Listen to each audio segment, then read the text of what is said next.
Mahabharata Chapter 47 Promise Fulfilled. The chariot of Arjuna thundered on its way, seeming to shake the earth. The hearts of the Kauravas quaked when they heard the twang of the Gandiva bow. Our army must be arrayed well and with care. Arjuna has come, said Drona anxiously. Duryodhana did not at all like the honor Drona did Arjuna by this anxiety. He said to Karna, the Pandavas' pledge was that they would spend 12 years in the forest and the following year undiscovered. The 13th year is not ended yet. Arjuna has revealed himself before the time. Why then should we give way to fear? The Pandavas will have to go again to the forest for another 12 years. Drona is suffering from the cold feet of the too learned. Let us leave him in the rear and advance to the battle. Karna assented and said, our soldiers' hearts is not in the fight, and they are trembling with fear. They say that the man who stands so proudly, bow in hand, on the chariot, speeding toward us, is Arjuna. But why need we fear, even if it were Parashuram? I will myself stop the advancing warrior and redeem my word to you and fight him, even if all the others stand back. They may drive away the cows of the Matsya king, while single-handed I shall give them cover, engaging Arjuna in battle. And Karna, as usual, began to blow his trumpet. When Kripa heard these words of Karna, he said, this is pure tomfoolery. We must all make a combined attack on Arjuna. That would be our one chance of success. Do not therefore brag about your opposing him alone and unaided. Karna grew angry. He said, the Acharya ever delights in singing Arjuna's praises and in magnifying his prowess. Whether he does so from fear or excessive fondness for the Pandavas, I do not know.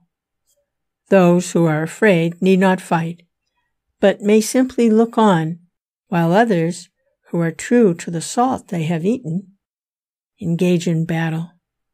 I, for one, a mere soldier who loves my friends and hates my enemies, will stand here and fight.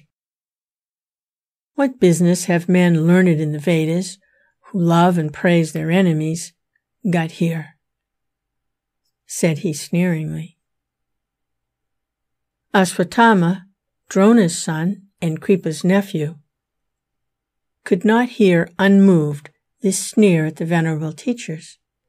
He said sternly to Karna, we have not yet taken the king back to Hastinapur, and the battle is yet to be won. Your brag is idle, vainglory. It may be that we are not Kshatriyas, and that we belong to the class that recites the Vedas and the Shastras.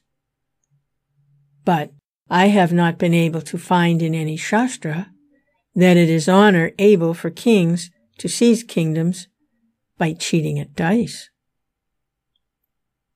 Even those who fight and conquer kingdoms do not crow too loudly about it, and I cannot see what you have done to be proud of.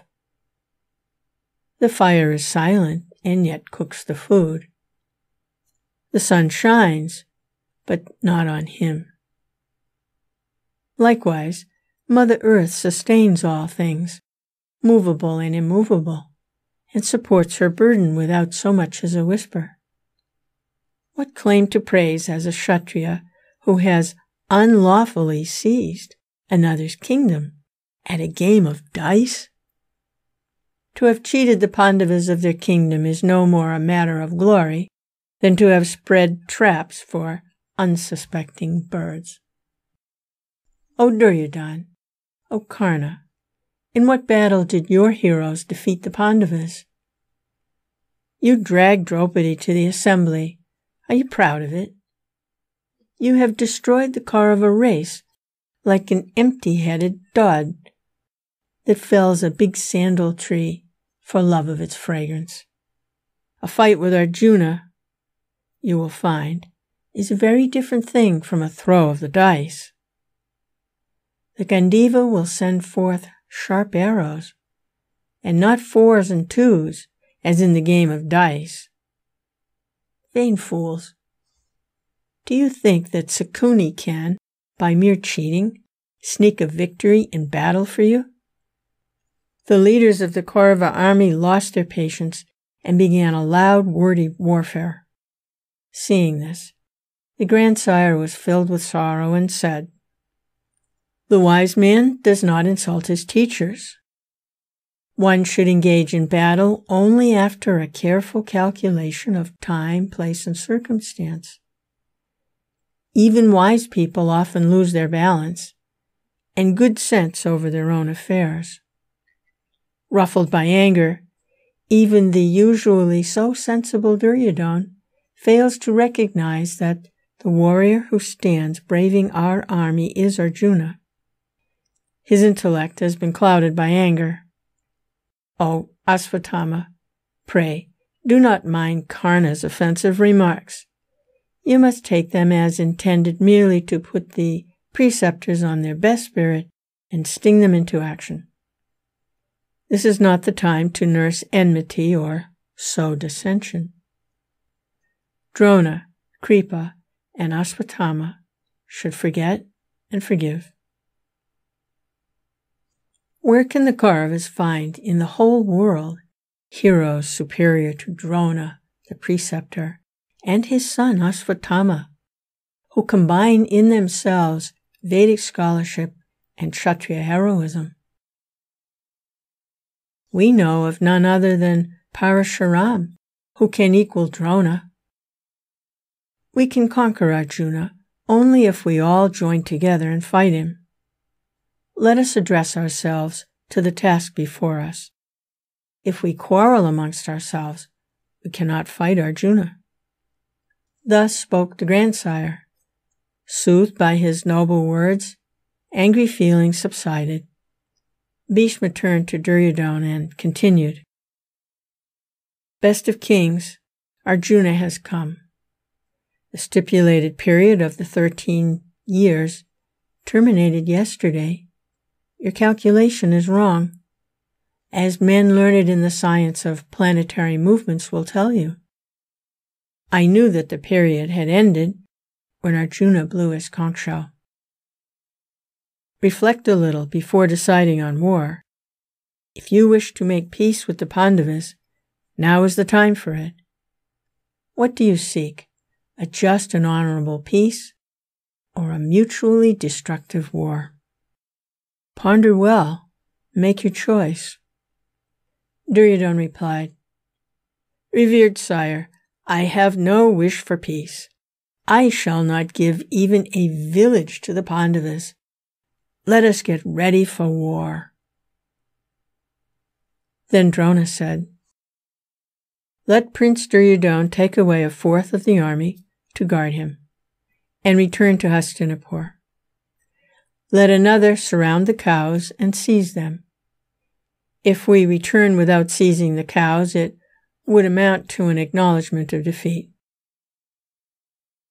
With the rest of the army, the 5 of us will give battle to Arjuna." The Kaurava forces ranged themselves accordingly in battle array. Arjuna said, "O Uttara, I do not see Duryodhana's chariot or Duryodhana. I see Bhishma standing, clad in armor. I think Duryodhana is driving away the cows to Hastinapur. Let us pursue him and recover the cows." With these words, Arjuna moved away from the Kaurava army and went after Duryodhana and the cows. And as he was going, he respectfully greeted his teachers and the old grandsire by drawing his Gandiva bow and sending arrows so as to fall near their feet. Reverently saluting them in this heroic fashion, he left them and pursued Duryodhana. Arjuna reached the place where the cows were gathered and put to rout the marauding forces. He then turned to the cowherds and asked them to take the cows to the barns, which they did with great rejoicing. Arjuna then pursued Duryodhana. Seeing this, Bhishma and the other Kaurava warriors rushed to the rescue and, surrounding Arjuna, sent forth arrows against him. Arjuna carried on a wonderful fight. First, he made at Karna and drove him from the battlefield. After that, he attacked and defeated Drona. Seeing Drona standing, spent with fatigue, Ashvatthama joined in the fight and attacked Arjuna, which gave an opportunity of letting Drona withdraw from the battlefield. Then there ensued a bitter struggle between Ashvatthama and Arjuna. When Ashvatthama grew weary, Kripa relieved him and maintained the attack against Arjuna. But Kripa also sustained defeat, and the whole army was routed and fled in fear. Though rallied and brought back to the attack by Bhishma, Drona, and others, there was no fight left in them. Finally, they left the battlefield after a glorious fight between Bhishma and Arjuna, which it is said the gods themselves came to see. The attempt to head off Arjuna's pursuit of Duryodhana thus failed, and soon Arjuna came up with Duryodhana and strongly attacked him. Duryodhana was defeated and fled from the battlefield, but not far, because when Arjuna taunted him with cowardice, he turned around like a serpent and resumed the fight. Bhishma and others surrounded and protected him. Arjuna fought, and finally he employed a magic weapon that made them all fall down unconscious on the battlefield. While they were in that condition, he snatched away their garments.